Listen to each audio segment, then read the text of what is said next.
అందరికీ నమస్కారం అండి. Welcome to our channel. Kannappa Manchu Vishnu dream project. So మరి ఎట్టకేలకు ఓ 2-3 ఇయర్స్ నుంచి కష్టపడి మొత్తం స్టార్ కాస్ట్ మొత్తం దింపేసి ఎన్ని ట్రోల్స్ వచ్చినా సరే ఎట్టకేలకు ఈరోజు అయితే రిలీజ్ అయింది సినిమా. సో మరి ఆ సినిమా ఎలా ఉంది అనే దానికి మనతో పాటు చర్చించడానికి మనతో పాటు ఉన్నారు కృష్ణ అన్న. నమస్తే. సో కన్నప్ప అన్న సినిమా చూసావన్నా? చూసాను. ఎలా ఉంది అసలు సినిమానా? పర్లేదు, చూడొచ్చు. సినిమా చూడొచ్చు. అంటే మంచు విష్ణు అంటే ఫస్ట్ ఆఫ్ ఆల్ అందరికీ ఏంటంటే ఫస్ట్ నెగిటివిటీ, దాని తర్వాత మంచు విష్ణు. సో మరి ఈ సినిమాతో ఏమైనా నెగిటివిటీ పోయే అవకాశం ఉందంటారా? మంచు విష్ణుకు నెగిటివిటీ అంటే అది ఎప్పటి నుంచో అలా క్రియేట్ చేయడం జరిగింది. మంచు విష్ణు అంటే బయట మాట్లాడే విధానం బట్టి ఆయన అలా క్రియేట్ చేయడం జరిగింది. కానీ మీరు సినిమాలో చూసుకుంటే ఆయన అద్భుతమైన యాక్టింగ్ అయితే చేయడం జరుగుతుంది. వాళ్ళ ఫ్యామిలీ మొత్తం మోహన్ బాబు గారు అయినా సరే, మంచు విష్ణు అయినా సరే, మంచు మనోజ్ అయినా అద్భుతమైన యాక్టింగ్ అయితే చేయడం జరుగుతుంది. సో నెగిటివిటీ అనేది బయట సోషల్ మీడియా పరంగా ఆయన మాట్లాడి మాటలను బట్టి అలా చేసుకోవడం జరిగింది. కాబట్టి సినిమాలో మాత్రం అబ్సల్యూట్లీ మంచి యాక్టింగ్ అయితే ఆయన చేయడం జరిగింది. మిగతా సినిమాలో కూడా మీరు చూసుకుంటుంటే అద్భుతమైన యాక్టింగ్ అయితే వాళ్ళు చేయడం జరుగుతుంది, వాళ్ళ ఫ్యామిలీ మొత్తం. సో ఈ సినిమాలో కూడా ఏదైతే మంచు విష్ణు క్యారెక్టర్ చేయడం జరిగిందో చాలా బాగా చేయడం జరిగింది. మరి తిన్నడుగా ఎలా మెప్పించాడు అసలు?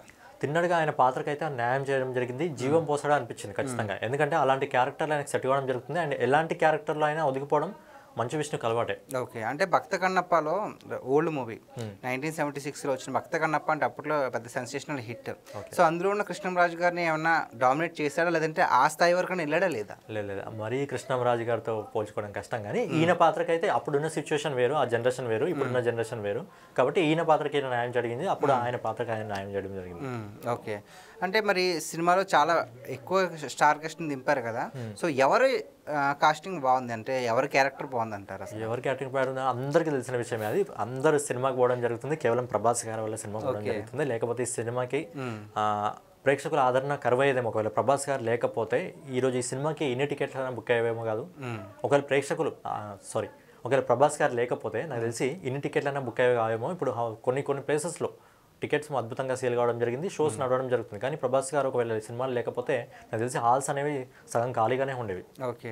అంటే మరి ప్రభాస్ గారు ఉన్నారు కదా. సో మరి ఫ్యాన్స్ అంటే 1 year అయిపోయింది కలికి మూవీ వచ్చి, ఐ థింక్.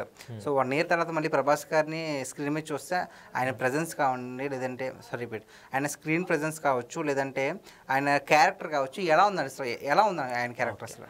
అంటే ప్రభాస్ గారు ఈ సినిమాలో సెకండ్ హాఫ్ నుంచి రావడం జరుగుతుంది. సో ఫస్ట్ హాఫ్ మొత్తము కొద్దిగా ల్యాగ్ ఉన్నట్టు అనిపిస్తుంది. సో సెకండ్ హాఫ్లో ఎప్పుడైతే ప్రభాస్ గారు రావడం జరుగుతుందో ఇలా ఉన్న సినిమా ఏంటంటే ఒకటిసారి ఇలా వెళ్ళిపోవడం జరుగుతుంది. అది మామూలుగానే ప్రభాస్ గారి యాక్టింగ్ చాలా బాగుంటుంది. ఈ సినిమాలోకి వచ్చిన తర్వాత ఆ పొజిషన్ ఏదైతే పాత్ర ఉందో ఆ పాత్రకు తగ్గట్టు అద్భుతంగా యాక్టింగ్ చేయడం జరిగింది.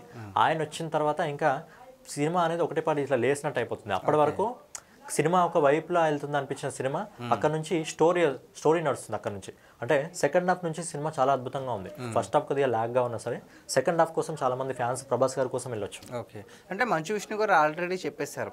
సో భక్త కన్నప్ప ఫస్ట్ పార్ట్ అంతా కూడా అంటే కన్నప్ప ఎవరు, ఏంటి, ఎందుకు దేవుడి మీద ద్వేషం కలిగింది అనేది మేమంతా సరే అనుకున్నాము, ఇలా అయి ఉంటే ఊహాత్మకంగా తీసాము అన్నారు కదా. అది ఎంతవరకు వర్కౌట్ అయింది అసలు?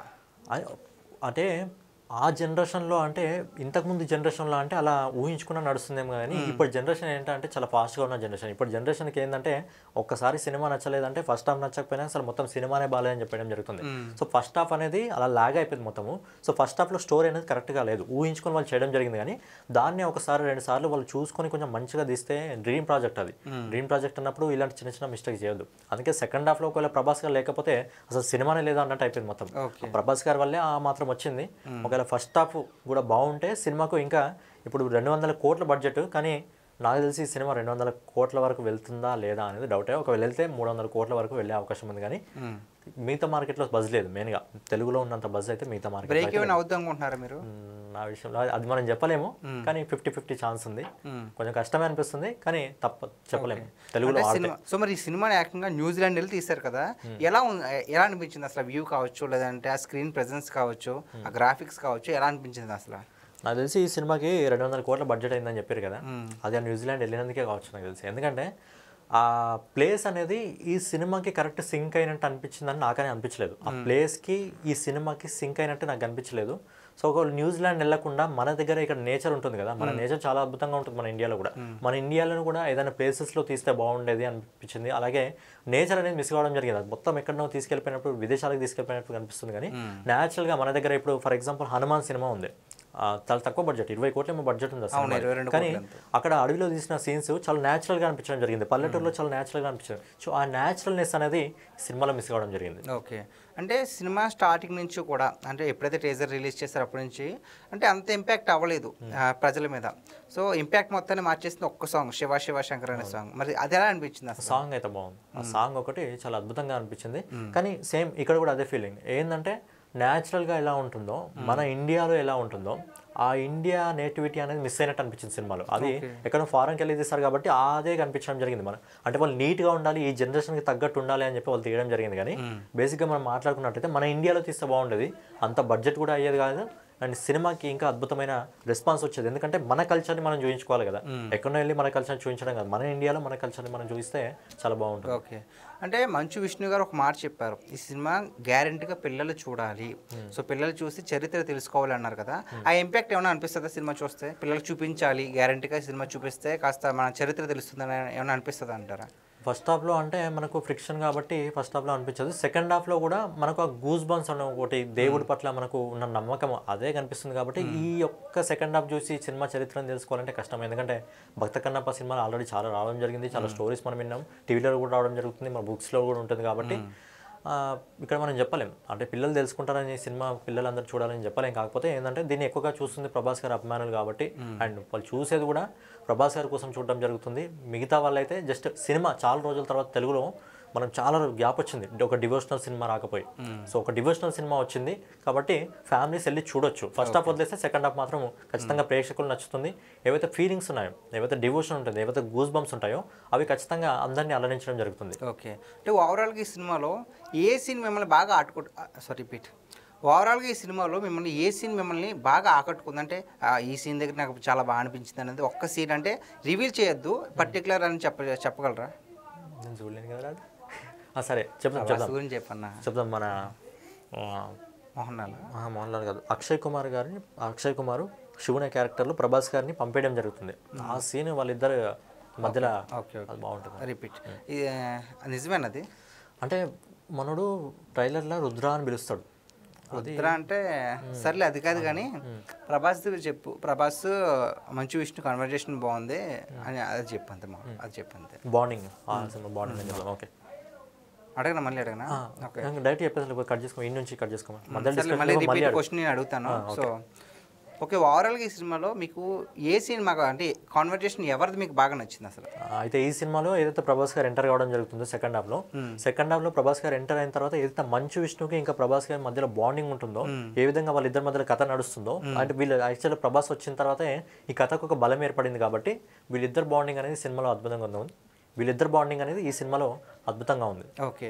ఓవరాల్గా అంటే యాక్షన్ సీన్స్ ఎలా ఉన్నాయి? అంటే ట్రైలర్లో చూసుకుంటే కనుక వాయులింగం గురించి గొడవలు అవుతున్నట్టు, సో యాక్షన్ సీన్స్ ఎలా ఉన్నాయి అసలు? యాక్షన్ సీన్స్ అనేవి మనం ఎక్స్పెక్ట్ చేసిన విధంగా లేవు, న్యాచురల్గా అనిపిస్తుంది. మరి 200 కోట్లు పెట్టినప్పుడు మనం అబ్జర్వ్ చేసుకుంటే బాహుబలి సినిమాకి దాదాపు 200 కోట్లు ఏమైంది. బాహుబలి 2 కాదు, బాహుబలి 1కి.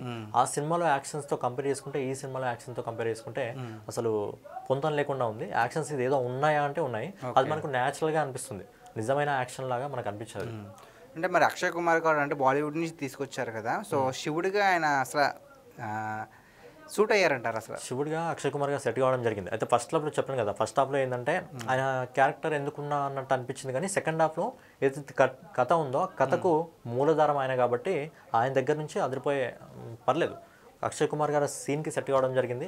సో శివుడి క్యారెక్టర్లో మనము ఎప్పటి నుంచో చిన్నప్పటి నుంచి ఎక్కువగా మనం చూసింది చిరంజీవి గారిని కాబట్టి చిరంజీవి గారి ప్లేస్లో సడన్గా ఎవరినైనా చూసుకోవాలంటే కొద్దిగా కష్టమే. కానీ ఈ జనరేషన్కి అలవాటు అయిపోతుంది, మన జనరేషన్ కంటే కొద్దిగా కష్టమే. ఇప్పుడు చూసే పిల్లలకు మాత్రము ఆయన అలవాటు అయిపోవడం జరుగుతుంది. ఓవరాల్గా కన్నప్ప గురించి మీరు ఏం చెప్తారు అసలు?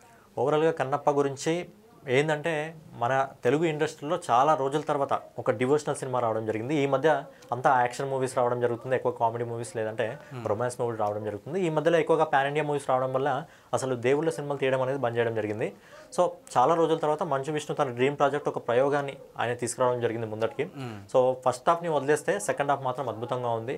ఏదైతే మన సాంప్రదాయాలు ఉంటాయో, మన ఆచారాలు వ్యవహారాలు ఉంటాయో, ఎలా అయితే మనం దేవుళ్ళను చాలా భక్తిగా మనం కొలుచుకుంటాము, సో చాలా రోజుల తర్వాత రావడం జరిగింది. కాబట్టి ఒకసారి వెళ్ళి చూస్తే సినిమా అందరికీ సెకండ్ హాఫ్ నచ్చుతుంది. ఫస్ట్ హాఫ్ వదిలేసండి, సెకండ్ హాఫ్ కోసమైనా సినిమాకి వెళ్ళాలి. ఎందుకంటే మనకు డివోషనల్ గూస్ బంప్స్ అనేది రావడం జరుగుతుంది. లాస్ట్ 10 నిమిషాలు సినిమా అద్భుతంగా ఉంది. Okay, thanks. Thank you.